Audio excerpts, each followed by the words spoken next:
Paz seja com todos. Uma grande satisfação poder estar aqui em Boa Vista e poder participar desse encontro. Estamos alegres com o presbitério de Goiânia, de Roraima, e nós estamos felizes em poder compartilhar de momentos preciosos na presença de Deus, como aconteceu com o louvor, e também momentos preciosos da palavra do nosso Deus. Fico muito honrado e trago um abraço aqui do Seminário Presbiteriano Reverendo José Manuel da Conceição, nosso seminário lá em São Paulo, também da nossa região do Grande ABC, onde temos trabalhado no pastorado da primeira igreja presbiteriana de São Bernardo do Campo. E é uma grande alegria poder compartilhar desses momentos do Encontro da Fé Reformada, que também realizamos lá na nossa região e sempre com boa participação e com muita alegria, como estamos sentindo hoje aqui neste encontro do presbitério de Roraima. Meus irmãos, eu tenho aqui uma missão. A minha parte, a parte que me cabe, é trazer informações sobre o avanço do paganismo. Então, a minha função, por enquanto, não é expositiva, não trarei uma informação expositiva. Os nossos colegas que também estão participando da conferência farão isso. E, no meu caso, eu tenho que narrar fatos e informações que têm um contexto social, um contexto filosófico e causar em nós, principalmente, a preocupação e uma palavra importante, o cuidado com relação ao paganismo. Essa questão tão importante que é o avanço dele, o avanço do paganismo nessa sociedade contemporânea. Vou fazer um exercício aqui para saber se está tudo funcionando.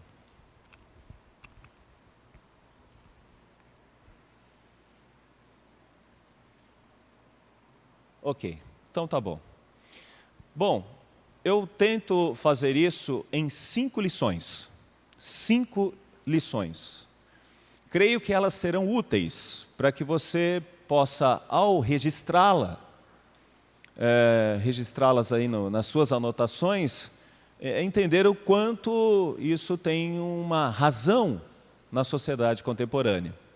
E a primeira lição é essa: sempre haverá uma força pagã enquanto Cristo não concretizar a sua obra quando Ele entregar o reino ao Pai.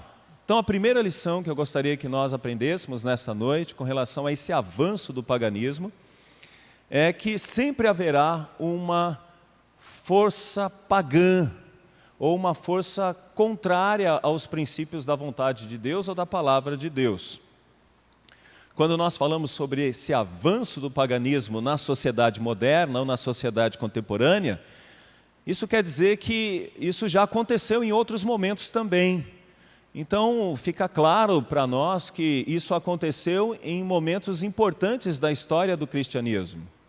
Então, a primeira lição que eu gostaria de trazer para os irmãos é sobre esse avanço e que ele sempre ocorrerá. Ou seja, no mundo sempre teremos aflições, no mundo sempre teremos dificuldades, no mundo sempre passaremos por esse tipo de dificuldade com relação a tentações ou interferências no contexto do mundo e também atingindo a própria igreja. E para pensarmos nisso, eu gostaria que todos nós lêssemos esse texto.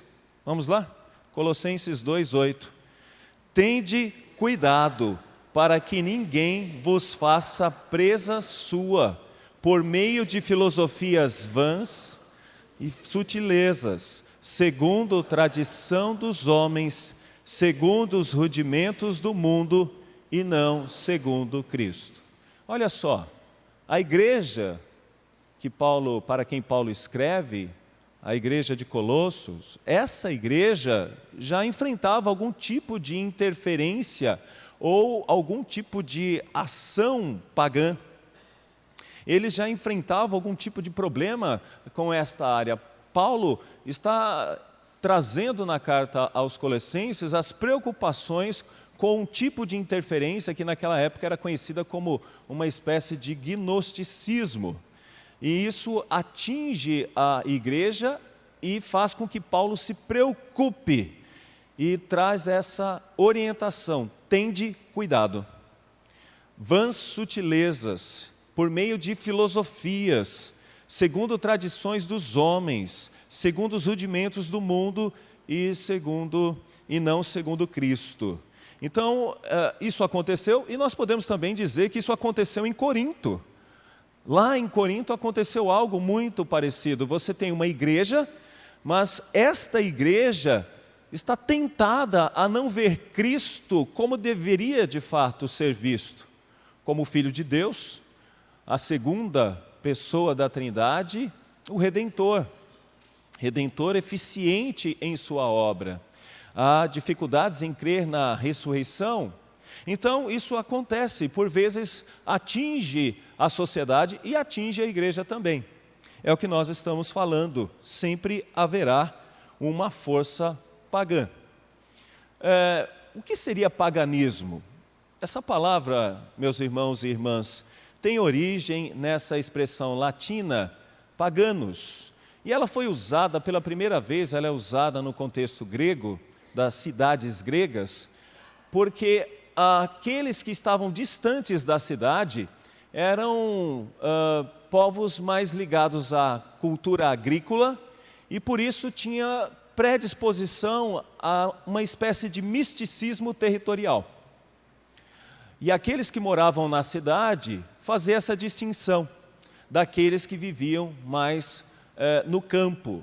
E daí então surge essa ideia de que existem espíritos, existem forças que nutrem a terra e que de quebra nutrem também o próprio homem. Então se criou aí uma visão de pagãos, eles mesmos já pensavam assim. Aqui a gente tem uma espécie de organograma de como funcionava o tipo de crença grega. Para termos uma ideia, eles realmente eram politeístas. Paulo fica espantado andando em Atenas e percebe que há altar para todos os deuses. Mas é importante que a gente entenda que na configuração dos deuses gregos, há um Deus que ele não tem forma, que ele não tem uma espécie de configuração humana, como os outros deuses têm. É o caos. E é desse Deus que muitos povos, posteriormente inclusive influenciados pelos gregos, os romanos e outros que foram atingidos por esse tipo de religião, que em determinado lugar é chamado de religião de mistério, acreditavam numa força, numa espécie de poder. Eu acho que eu posso exemplificar isso melhor quando você não vê isso, mas quando você vê algumas pessoas falando, vamos passar energia, não é? Já viu alguma coisa assim? Né? Ele passa boas energias. Geralmente, quem está falando isso, está dizendo que essa pessoa está em sintonia com o universo. Essa ideia de universo, de uma força maior, por incrível que pareça, ela já tem a sua raiz e a sua base nos gregos, na estrutura dos gregos. Os gregos, eles não entendem que esses deuses, como por exemplo Gaia, Tártaros, Eros, Erebus, Uranus, Gaia, Pontus, Montus, os Ciclopes, Cronos, Reia, eles não entendem que esses deuses sejam verdadeiramente deuses. Eles entendem que esses deuses, ou entendiam, que esses deuses eram titãs, mas que na verdade, quem projetou tudo isso é o grande caos, uma força maior que dirige a humanidade, mas que dirige as estrelas, que dirige o universo. Então, essa ideia de uma grande energia, e a gente ouve isso muitas vezes, né? O mundo conspira, ou o universo conspira a favor. Quando a gente vê alguém dizendo isso, se olharmos e verificarmos atentamente, encontraremos a resposta numa visão pagã. Numa visão que traz uma ideia de criação, não do princípio bíblico, mas de um princípio mitológico. E esse princípio mitológico ainda é presente nos dias atuais. Por exemplo, na Idade Média, com o avanço da cristianização com a Igreja Católica, houve uma forma de tentar apagar esse tipo de misticismo ou esse tipo de paganismo. Havia perseguições, questões com as bruxas e coisas que a gente conhece ao estudar os livros de história. Então, nós podemos perceber que por mais que existam forças tentando aplacar isso, sempre há uma tendência pagã, supersticiosa. Aqui em Boa Vista existe aquela ideia de que se você deixar um chinelo virado, dá azar?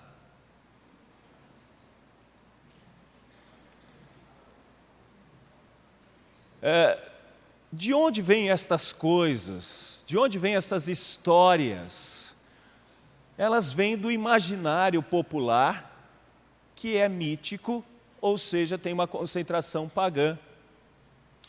De vez em quando, caros irmãos pastores, eu fico suspeitando que até alguns alunos do seminário têm algumas tendências assim.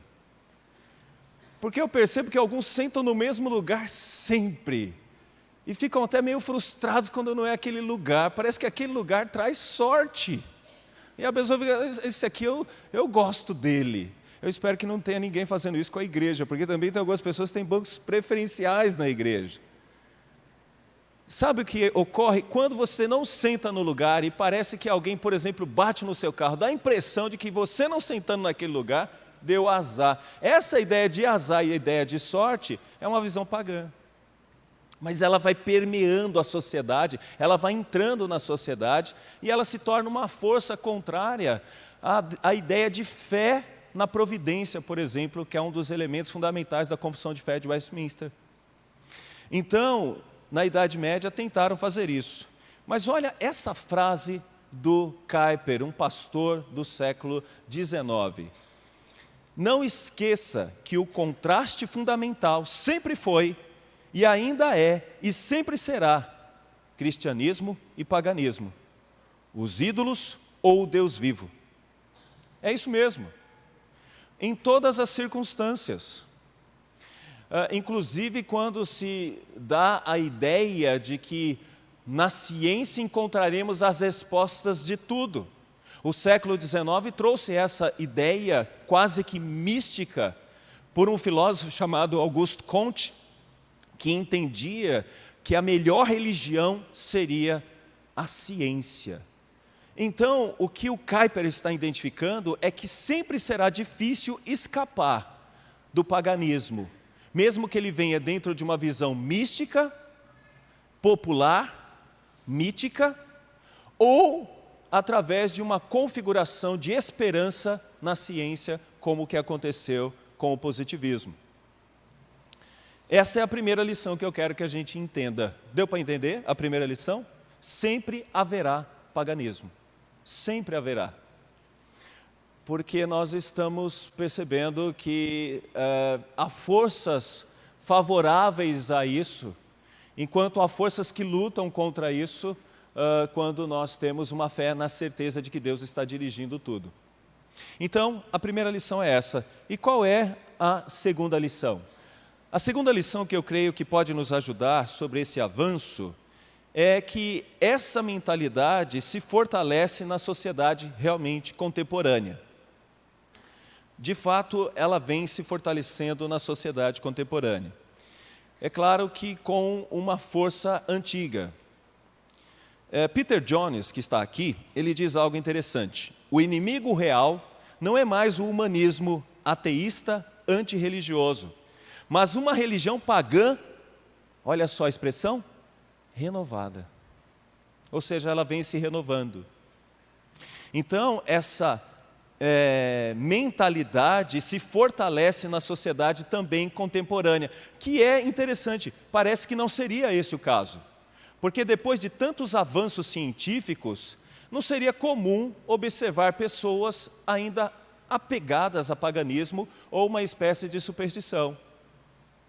Mas como nós vimos no próprio Kuyper, o paganismo se manifesta de várias formas, ele tem várias facetas, inclusive com a própria ciência.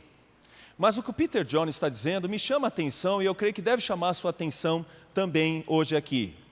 O problema não é a não existência de Deus, que é algo comum do iluminismo, que se torna forte no século XVIII e no século XIX. Ele está colocando uma outra questão. O problema não é a não existência de Deus, mas muitos deuses.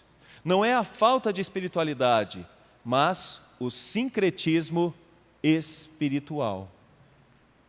E o século XX viu muito do sincretismo, e o século XXI ainda vê muito deste sincretismo. Essa cena aqui parece talvez meio estranha para você, né? Não sei se está dando para ver com tanta claridade ali, mas é uma moça que ela diz viver essa nova espiritualidade, que é essa nova forma de paganismo.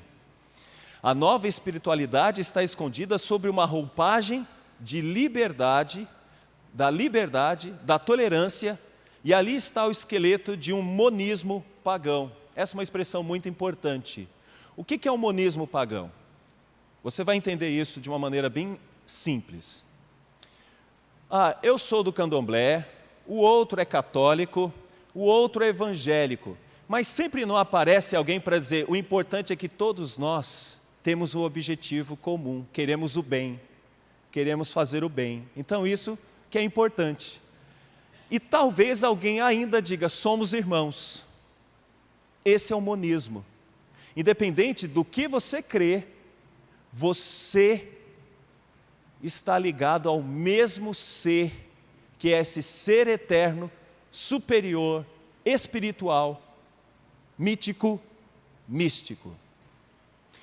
Recentemente, lá em São Paulo, uma pessoa casou e não tinha pastor, não tinha padre, não tinha ninguém, mas tinha um mestre de cerimônia para fazer este momento do casamento.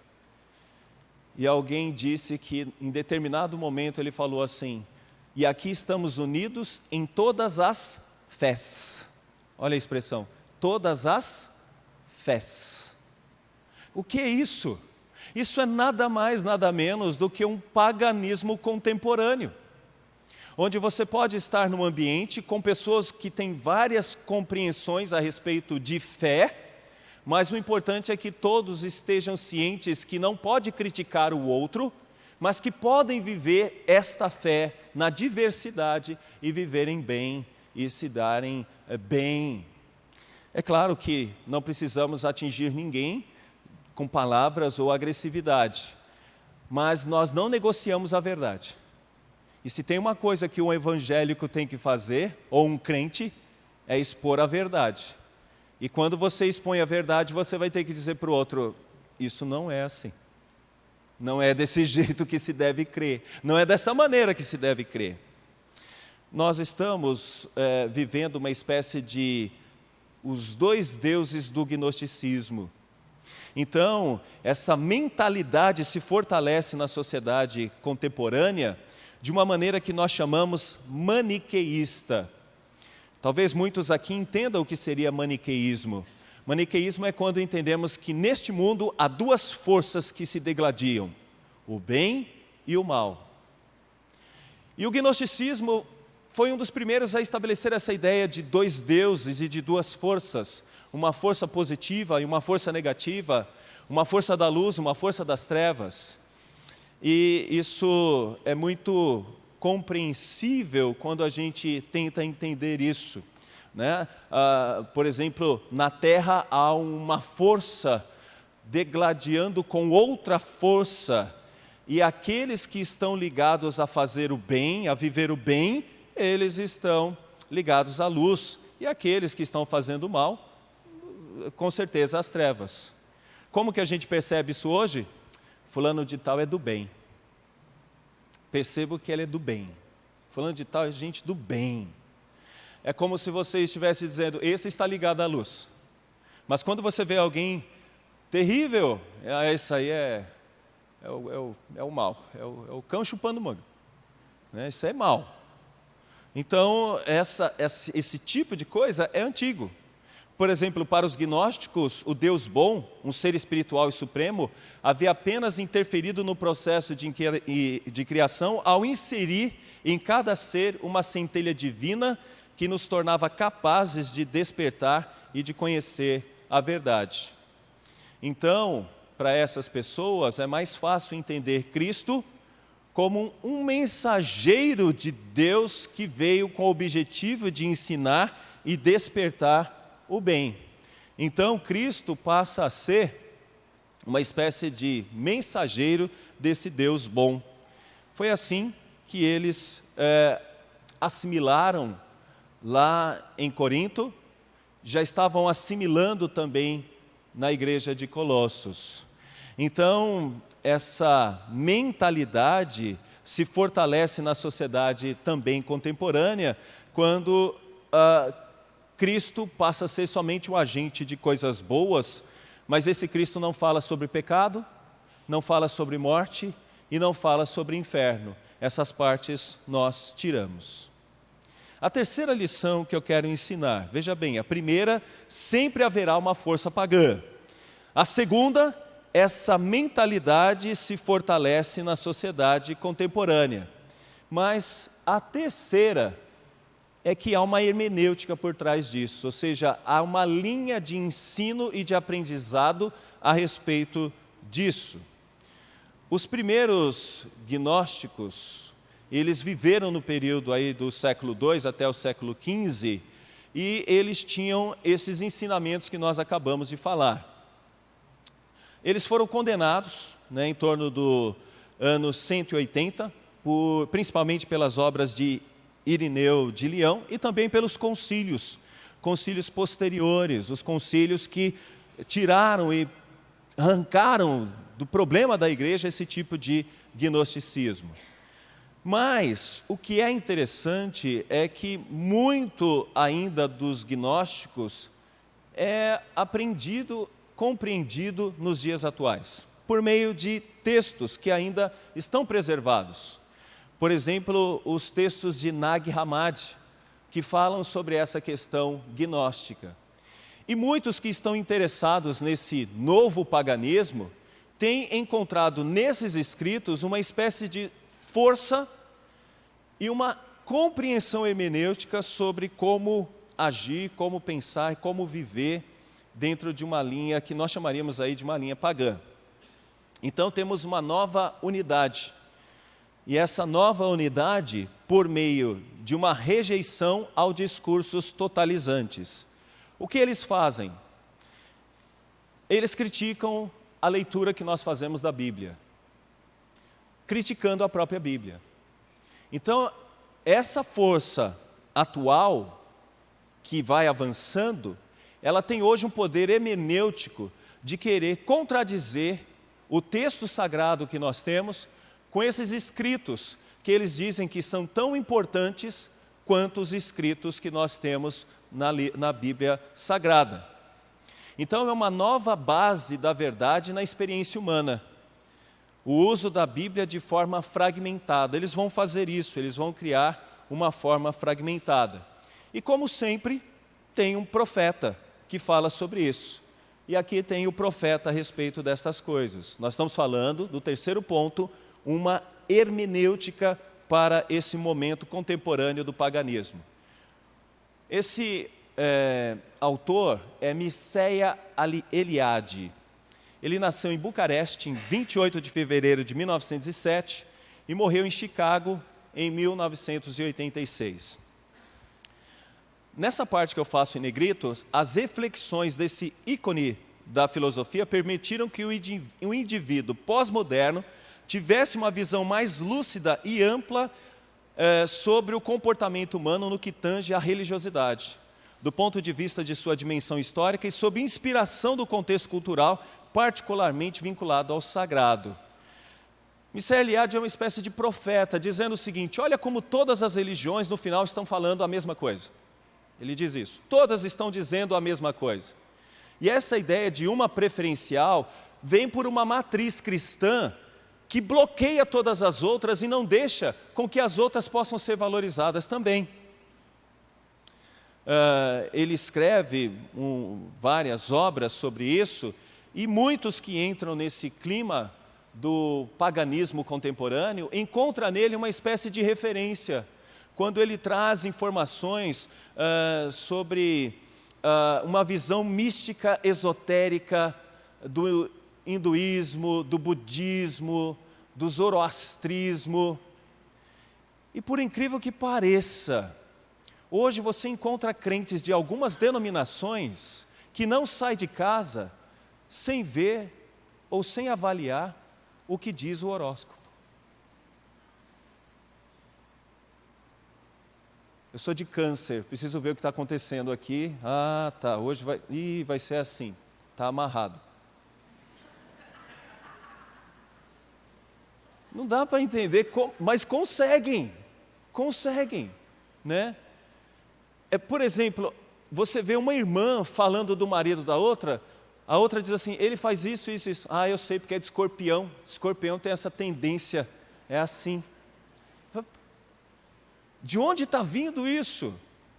Essas confluências, essas fissuras que se encontram, Mircea Eliade vai dizer, é isso que é religiosidade. É uma questão ecumênica. São símbolos universalizantes que nos faz um só, ligados a uma força maior que é Deus. Essa seria a ideia do Mircea Eliade, né? Nas obras dele, a gente encontra isso, essa questão do monoteísmo, pretenso monoteísmo, né? Ele vai fazer essa crítica e ele escreve coisas como, por exemplo, o traire, né? Traire no romeno significa a busca pelo autêntico. Nós encontramos o autêntico na religiosidade dos outros. Temos que respeitar. E pontos comuns. O que seriam esses pontos comuns? O mito fundante. Todas as religiões têm um mito fundante. Espaços sagrados. Toda religião tem um espaço sagrado, nem que seja o bosque. E símbolos, cruz, coisas que determinam e definem o que somos religiosamente. Então, há uma hermenêutica, há um profeta dessa hermenêutica. Então, quem está lidando com o paganismo está estudando isso em lugares, universidades, e tem trazido isso como uma coisa comum e também tão rotineira, né? Rotineira. Desculpa se alguém pratica. A yoga é um dos elementos para isso. Desculpa se alguém está amarrado. Se alguém... são elementos para essas coisas, tá bom? Vamos por quarto ponto. Já falei 3. Sempre haverá uma força pagã, porque estamos nessa luta.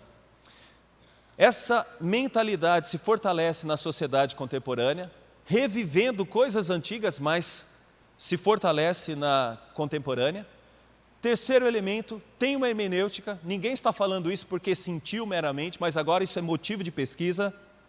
E o quarto ponto, o avanço do novo paganismo propriamente dito, que é o tema da palestra que me foi proposta pelo presbitério, pelo encontro. Então, o que seria esse avanço? Uma releitura mitológica suspeita, ou seja, uma releitura de uma mitologia suspeita. Havia vários mitos, mas aqueles que escolhem o mito a ser ratificado, preferiram um mito masculino de um Deus masculino. A história bíblica é uma história de opressão. Por quê?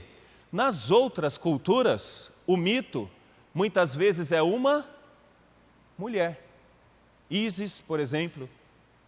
Quem quebrou essa hegemonia de que o mito, essa série de forças que nos une, não poderia ser uma mulher?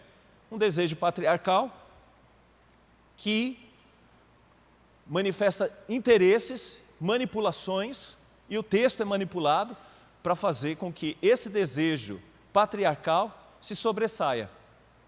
Já podemos perceber que por trás há uma visão, me desculpe aqui, mas essa é uma visão clara, marxista. Quem está fazendo esse tipo de crítica, dizendo a Bíblia é um livro machista de patriarcado, está fazendo aquela mesma leitura de Marcos que diz, essa visão do homem ser o cabeça é a típica visão de o primeiro explorador, ou o primeiro patrão, ou o primeiro chefe, que é o marido, que faz da mulher a sua operária e explora ela. Podemos enxergar isso. Então, esse avanço do paganismo tem adquirido mais forças, inclusive forças políticas. Eu vou trazer aqui um exemplo. Olha só esse exemplo. 1895.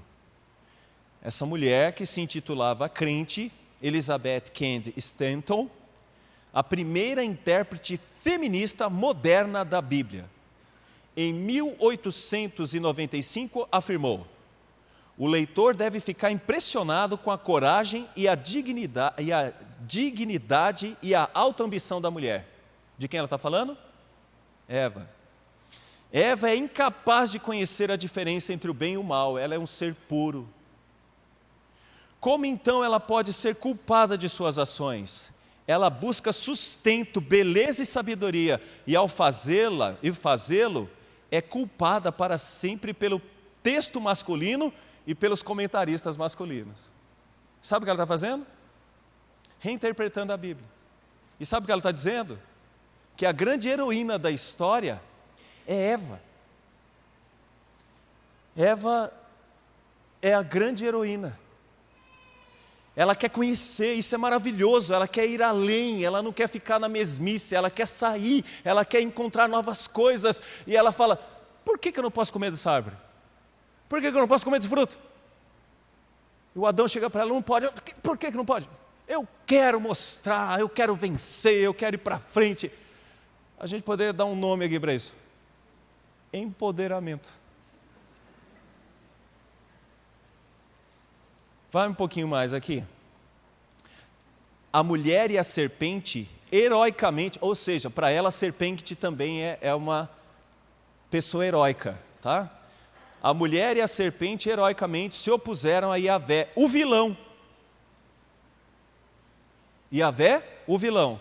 A mulher não é uma presa fácil para o demônio sedutor, como uma tradição posterior a apresenta, mas um autor consciente que escolhe o conhecimento, junto com a serpente. Ela é a que traz a cultura, ela que traz o conhecimento, ela que traz a cultura. Ou seja, tudo de bom que acontece nesse mundo é porque tem uma mulher corajosa que resolveu sair da caixinha. A serpente não é má, mas é a outra face de Deus, o tentador, que propõe tanto o bem quanto o mal. Com respeito à verdade, a serpente, a Yahvé compartilham a mesma posição. Gente, isso aqui é uma interpretação no século XIX. Uma oportunidade de favorecer a autonomia das pessoas na formação bíblica. Essa é uma nota interessante. Os ensinos da Bíblia nas escolas teológicas está atado ao gnosticismo. A crença de que é necessário sair do sentido puro da Escritura para um conhecimento superior que está acima ou abaixo do texto. O objetivo dos estudos bíblicos é colocar os estudantes a par de informações secretas e confidenciais para que eles passem a ter um conhecimento esotérico que mesmo as pessoas mais inteligentes e educadas não podem obter de sua leitura das Escrituras em hebraico, grego ou da tradução adotada. Gente, paganismo está sendo ensinado em seminários. Seminários que têm autores, intérpretes liberais. Pessoas que fazem um reajuste do texto bíblico, fazendo uma reinterpretação dele. É o que tem a ver com o que eu falei do terceiro ponto, uma hermenêutica para isso. Então, esse é o avanço do paganismo. Vou usar uma outra expressão do Peter Jones, que é muito interessante. Ele vai dizer que há um reavivamento gnóstico, assim como sua contraparte contemporânea apostou muito na imaginação. Assim como outros monistas e panteístas, eles criam que Deus é o Deus desconhecido. totalmente distinto e intocável pela criação, mas mesmo assim confundido com cada parte dela. Os gnósticos concluíram que não há uma comunicação especial direta de Deus para conosco. Assim, onde se encontra a verdade? Eles olharam para uma centelha da divindade no interior de cada um. A imaginação é o que a gente viu até agora, com as interpretações. A imaginação parte da centelha divina, ajuda na descoberta da verdade renovadora e expandidora. Nos textos gnósticos, outros que olharam para o interior compartilham suas experiências de gnose.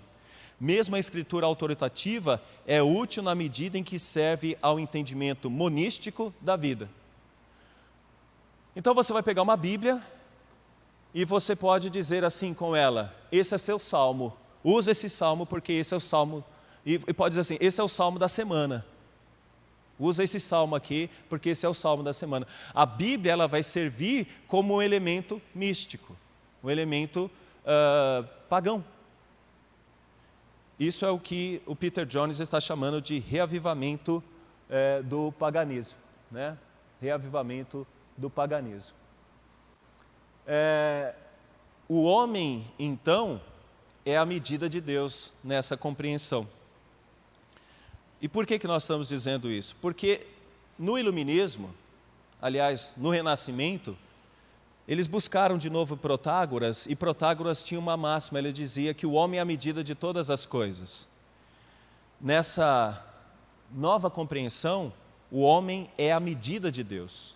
Cada homem imagina o seu Deus. Nós poderíamos dizer aqui, Deus sonho meu, é o Deus que eu quero, é o Deus que eu imagino.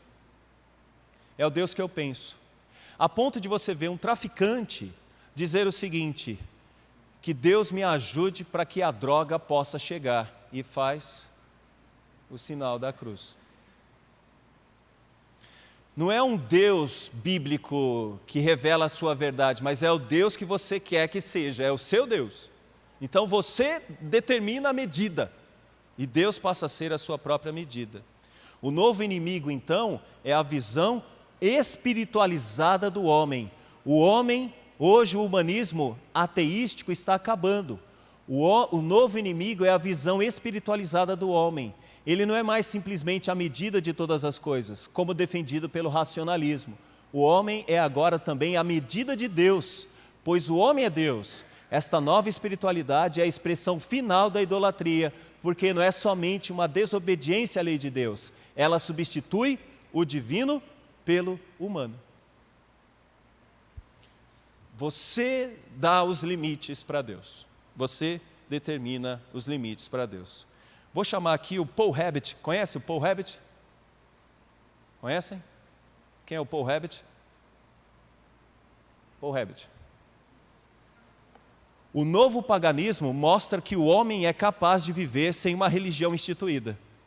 Por quê? Ele mesmo estabelece a sua religião. Ele mesmo estabelece Deus. Ele mesmo estabelece como vai adorar. E é isso que a gente está vendo nos dias de hoje. É impressionante, uma pessoa pode frequentar um culto aqui, depois de 3 dias frequentar um outro lá, e ele pode, ele mesmo, dizer o seguinte: eu vou dar a Santa Ceia para mim mesmo, na casa dele, assistindo um vídeo do Nicodemos. É uma nova religião, ao mesmo tempo continua na busca espiritual para justificar a sua existência. É o que o Paul Habbott diz. Então, nós temos aqui o que chamamos de uma desconstrução filosófica que elimina o pensamento racional, deixando somente a intuição e a preferência pessoal. Rosolária Oliveira diz o seguinte: é nesse sentimento de comunhão com o mundo que, creio, reside a atualidade do neopaganismo. Reconstruir os vínculos que nos ligam à terra, olha como está escrito terra, e as suas muitas formas de vida parece ser o objetivo comum que une bruxas, druidas, xamãs, asatruares e outras mais. Nesse sentido, longe de ser o renascimento de uma religiosidade antiga, O neopaganismo é, sobretudo, a criação coletiva de uma espiritualidade de tipo novo, inspirada no passado, mas voltada para o presente e, sobretudo, preocupada com o futuro. Não apenas o futuro da humanidade, como também o do planeta e de todos os presentes. E aí a gente percebe por que na nossa época tem tanta coisa ligada à natureza. E é claro, nenhum de nós quer destruir a natureza. Mas é muito interessante essa ideia de quase simbiose entre o homem e a terra, o homem e a própria natureza. Quando a Bíblia fala que o homem é o administrador da terra. E é claro que muitas coisas que estão acontecendo são erradas quando nós falamos de exploração e de destruição. Mas também não podemos entender que o homem e terra é parte da mesma coisa. E eu não sei se vocês já perceberam isso, mas lá em São Paulo, no Parque do Ibirapuera, muitas vezes a gente encontra alguém abraçado com uma árvore. E ele abraça a árvore, e vocês não entendem, mas ele conversa com ela e diz: me passa um pouco da sua energia, porque eu estou tão esgotado. É esta simbiose entre natureza e a própria pessoa. Então, nós temos aí uma reconstrução também de Jesus, o enviado de Sofia. E nesse caso, nós vamos perceber que Cristo só é importante quando, por exemplo, falamos sobre isso. Um projeto para uma sociedade igualitária e misericórdia. Aí entra Cristo. Cristo falando com prostitutas, está vendo? Cristo falando com pecadores, está vendo? Aí entra Cristo. Para entrar nessa visão de igualitários, ou seja, de igualdade. É um projeto dentro dessa compreensão. Bom, devemos ser tolerantes, então podemos aceitar o que está acontecendo de uma maneira tão comum. Vários amores de todos os jeitos. Porque o importante é o amor. Nós estamos no politicamente correto. E eu achei interessante o novo desenho do Popeye. Quem já assistiu o Popeye aqui? Olha aí, puxa vida, né? Alguns novos não sabem nem o que é o Popeye, mas a gente assistiu o Popeye. Saiu uma nova versão do Popeye, vocês sabiam disso? Então, ok. A nova versão do Popeye, não sei se vocês percebiam que a Olivia, naquela versão antiga, falava Popeye, não tinha aquele negócio, Popeye, não tinha se chamar o Popeye. Não, a Olivia moderna, ela não é dependente assim do Popeye. A Olivia moderna, ela é poderosa. A Olivia moderna, porque é errado essa história de uma mulher depender de um marido.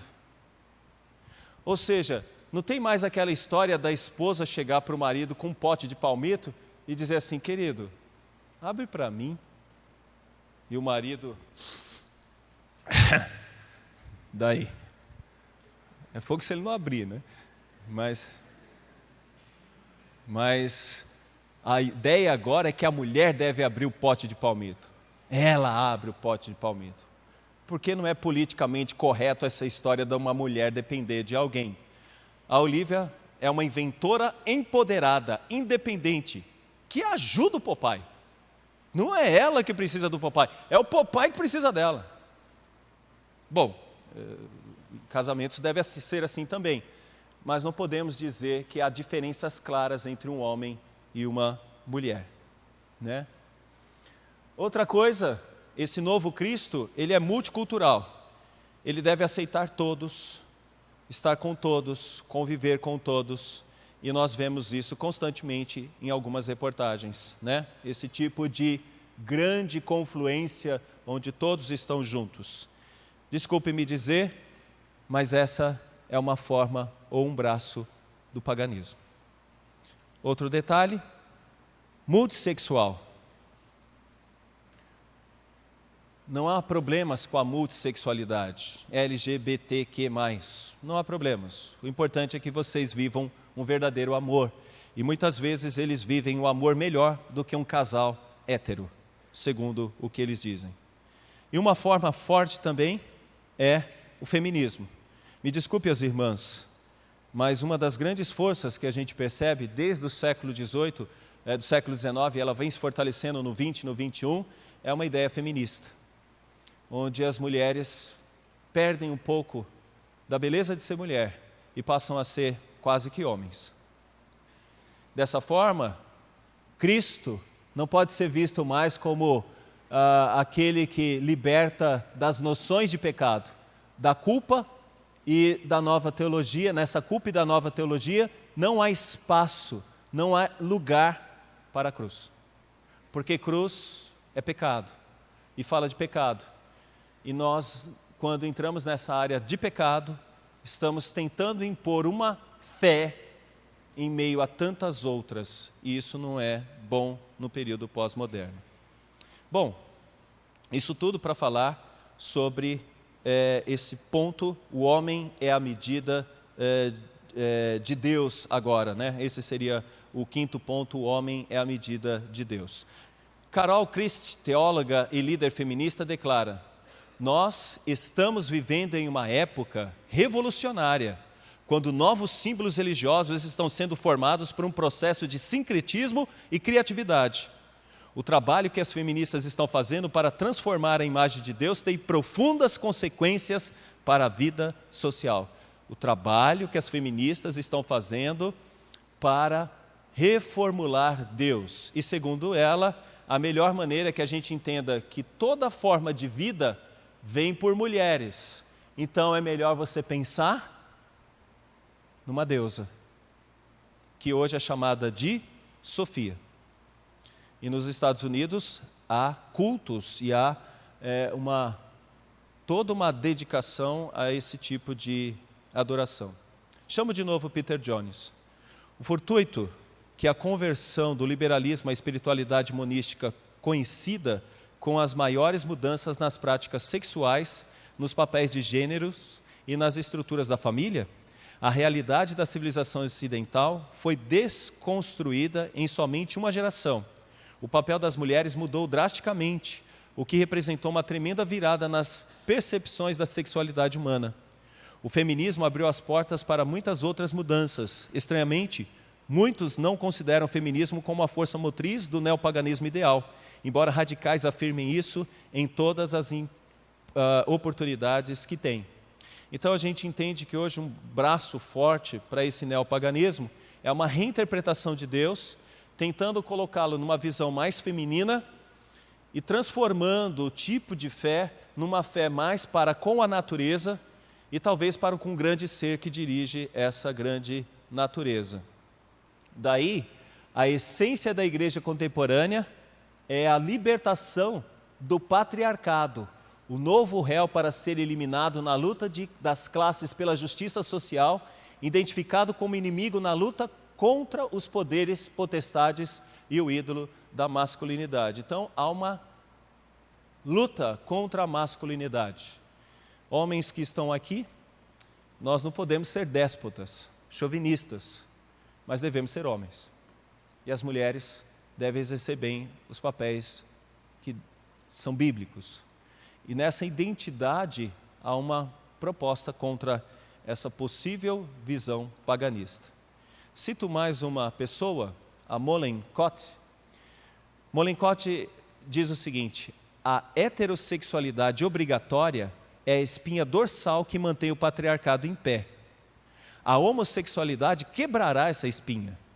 Se a sociedade move-se para fora do patriarcado e for para a parceria, nós aprenderemos que as questões lésbicas, bissexuais e gays não são somente assuntos restritos ao quarto de dormir, de praticar qualquer coisa que excita alguém.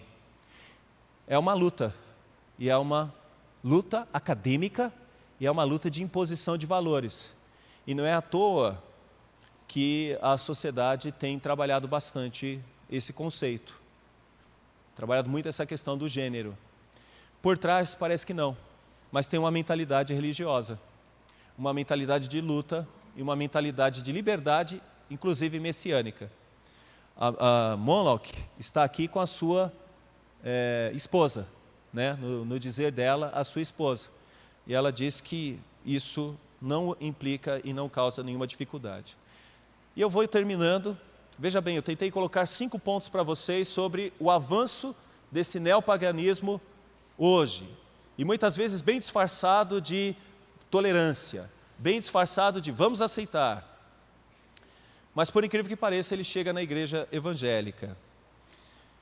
Eu vou apresentar um vídeo e eu tenho que esse vídeo representa um pouco dessas posições, mas por um dito pastor, numa posição de pastor, ele também se diz ator, e alguém extremamente envolvido com política, tá bom?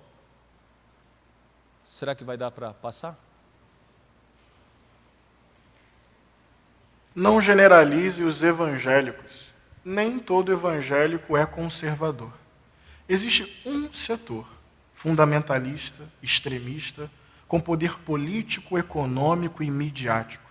Esse setor representa um risco à democracia, aos direitos humanos e à diversidade. Um tipo de religiosidade violenta, que não escuta, não dialoga, baseada no confronto, não no encontro. Existem por aí uns coronéis da fé, mercadores da religião, que lucram e enriquecem às custas do sofrimento do povo. Existem por aí uns fiscalizadores dos corpos, mais apegados a uma doutrina do que ao amor e à dignidade humana. Nossa tarefa aqui é denunciar que este setor não representa a totalidade da experiência evangélica em nosso país. Existem evangélicos lutando pela democracia e pelo Estado laico. Existem irmãos e irmãs lutando contra o racismo e afirmando que a Bíblia é um livro negro, de interpretação tantas vezes branca e racista. Existem irmãs lutando contra o patriarcado e o machismo, tão presentes no cristianismo institucional. Existem irmãos e irmãs lutando contra o preconceito que impõe sofrimento e mata LGBTs todos os dias. Existem irmãos e irmãs que, a partir da sua fé, lutam por terra, moradia, direitos, cidadania, o pão de cada dia. Nessa espiritualidade evangélica, tem muito de povo, de favela, de periferia, de resistir a partir da fé para existir em uma sociedade tão desigual.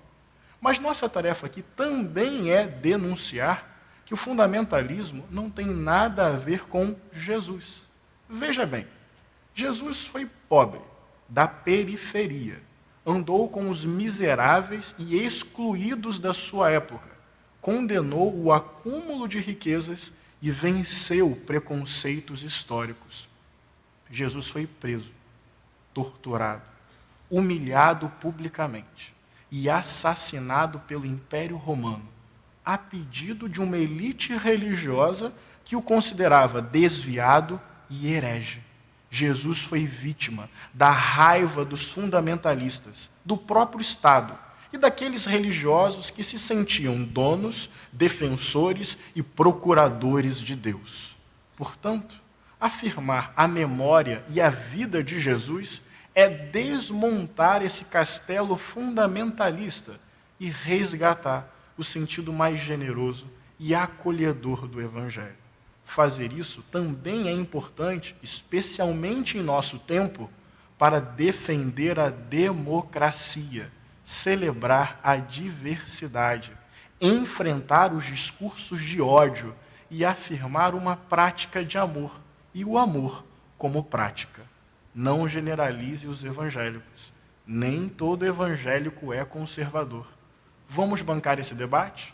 Vamos furar esse bloqueio?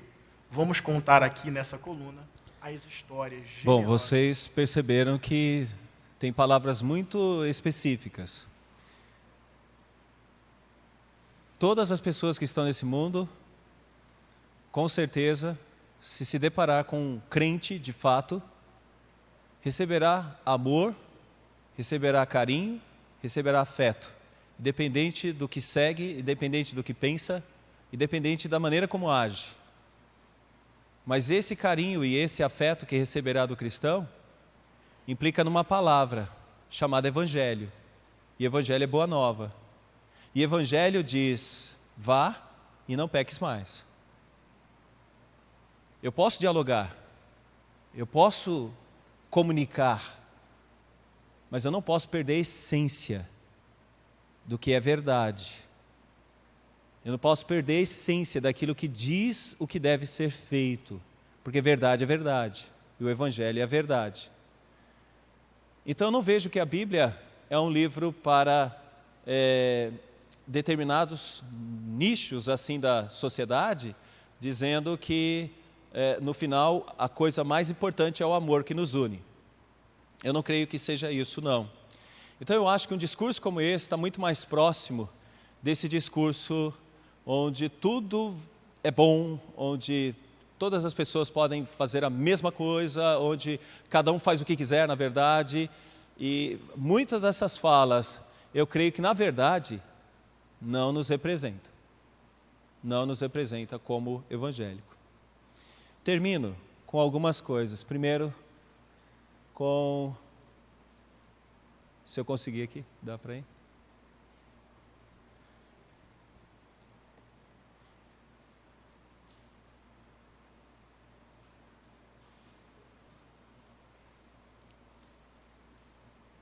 Posso falando aqui porque eu acho que o tempo está esgotando, né? Eu termino com a frase do próprio Kuyper. Não esqueça que o contraste fundamental sempre foi e ainda é e sempre será cristianismo e paganismo, os ídolos ou o Deus vivo. Muita gente inocentemente livra a si mesma de uma ideia patriarcal e reimagina o divino de maneira mais adaptada com os aspectos humanos. É simples trocar um grupo de ideias mitológicas por outro, trocar Deus pelo homem e trazer o céu para a terra no estabelecimento de uma nova utopia. Mas há um elemento esquecido na equação, um terceiro jogador. No jogo cósmico pela alma, o discreto e o escorregadio Satanás. O coração humano não é um lugar autônomo de bondade espiritual. É sim uma tábua sobre a qual Deus ou Satanás escreve. Conclusão para 5 pontos. Talvez até mais um. Nós devemos evangelizar. E evangelizar apresentando realmente o verdadeiro evangelho. Com amor. Com diálogo, sim. Mas sem negociar a verdade. Termino com 5 pontos. Aliás, foram 5 pontos que eu apresentei para vocês. Sempre haverá uma força pagã. Essa mentalidade se fortalece na sociedade contemporânea. Há uma hermenêutica para isso. O avanço desse novo paganismo se dá dentro de uma visão de defesa do fraco pelo forte, de uma visão marxista, feminismo. E o homem passa a ser a medida de todas aliás, a medida de Deus, é um homem que pensa a Deus. E termino com 5 colocações. 5 pontos para a nossa conclusão final. Estão tentando deixar o cristianismo como uma das forças religiosas, mais uma das forças religiosas de um mundo que busca Deus. Isso é uma farsa, pois o cristianismo nunca foi dependente de outras religiões. O cristianismo não é uma religião. O cristianismo é uma cosmovisão. O cristianismo é uma maneira de ser. E supera qualquer tipo de posicionamento religioso. É superior a qualquer tipo de coisa assim. É o próprio Deus se manifestando na terra. Não é uma força, não é uma energia. É pessoa, dizendo quem é, como as coisas devem ser. Nós somos cristãos, porque seguimos a Cristo, tal como a igreja de Antioquia foi chamada de cristãos, porque eles se identificavam com Cristo. O que de semelhante existe em religiões de outras matrizes é porque, de fato, o homem sempre manteve os sensus divinitatis e os semis religionis. Essa é uma expressão muito importante no calvinismo. Os homens são seres religiosos. E ao invés de adorar a Deus, adoram a criação. É notável isso, é comum isso acontecer.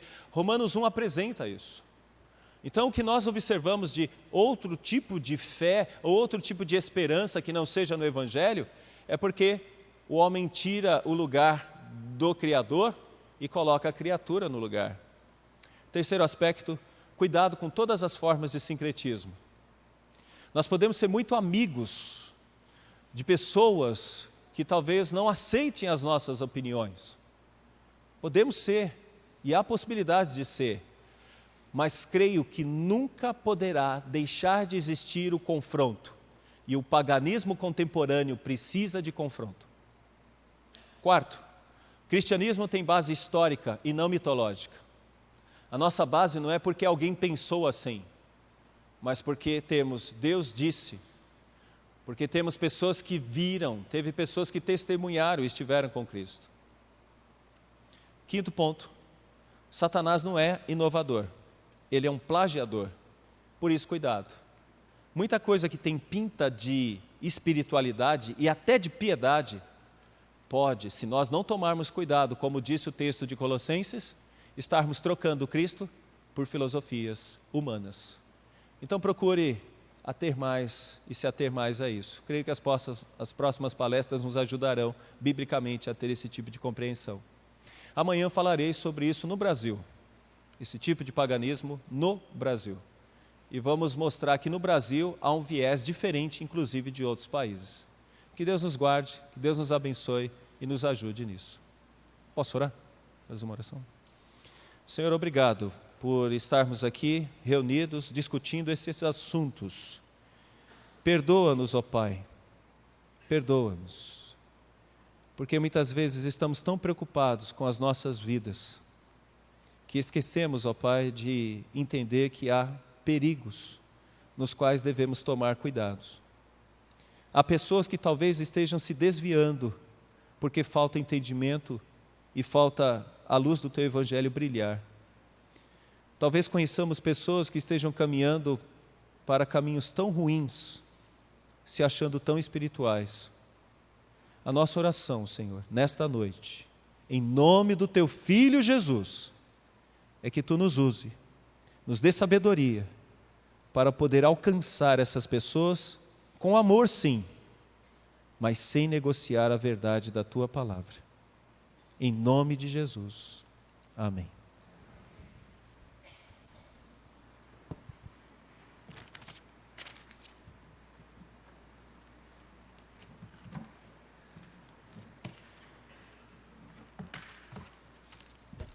Obrigado, reverendo.